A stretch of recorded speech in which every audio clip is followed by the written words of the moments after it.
Imagine a newly elected leader openly challenging, before the entire planet, the greatest economic superpower in modern history. That is exactly what Sai Takai has just done. Welcome to Tellnomics, where we decode silent movements that have the power to redefine the global order. The new Prime Minister of Japan has broken away from the traditional diplomatic script and, according to the Financial Times in September 2025, declared that her country will remain an ally of the United States, but will never again accept being treated as a vassal. That single sentence triggered immediate emergency alarms in Washington, and for good reason. According to the U.S. Treasury Department, Japan is currently the largest foreign holder of American public debt, with more than $1 trillion in U.S. Treasury securities. A simple reduction of that position could provoke capital flight, higher interest rates, and instant instability on Wall Street. But why has Japan chosen to escalate now and not before? What changed in the hidden corridors of power? Are we witnessing the first strategic counterstrike to Donald Trump's tariff doctrine? And most importantly, how far is Takai willing to go before the Pacific abandons diplomacy and enters an open path to collision? What we are about to reveal is even more unsettling. Since Donald Trump returned to power, his economic strategy has once again targeted the industrial pillars of East Asia, with tariffs directly striking critical sectors such as automobiles, semiconductors, and advanced battery technology.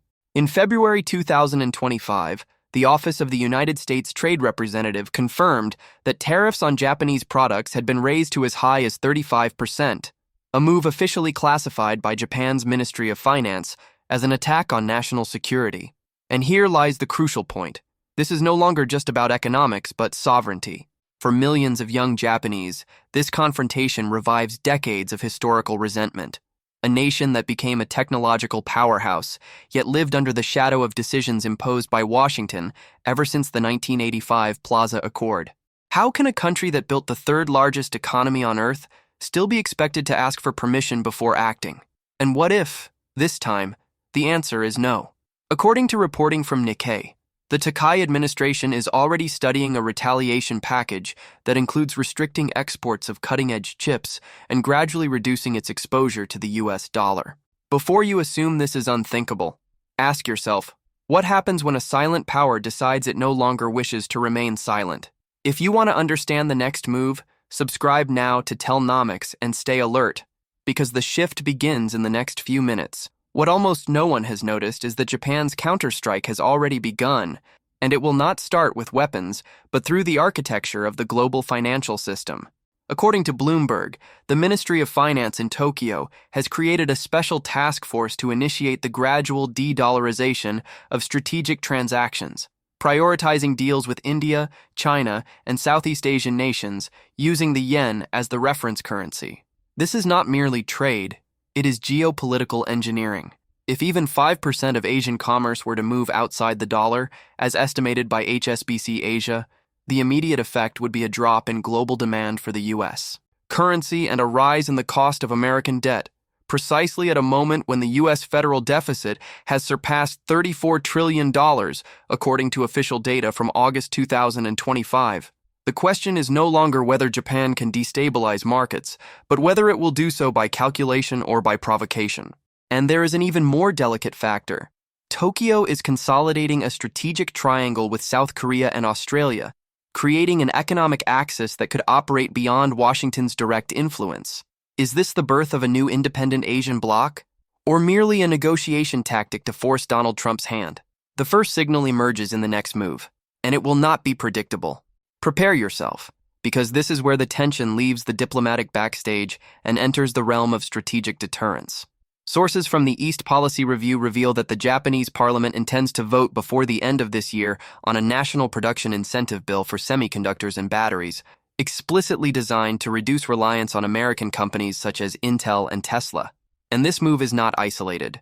According to the World Economic Forum, Tokyo and Seoul are negotiating a joint innovation fund that could exceed $200 billion, an amount large enough to rewire supply chains and pull Asia away from the technological guardianship of the United States.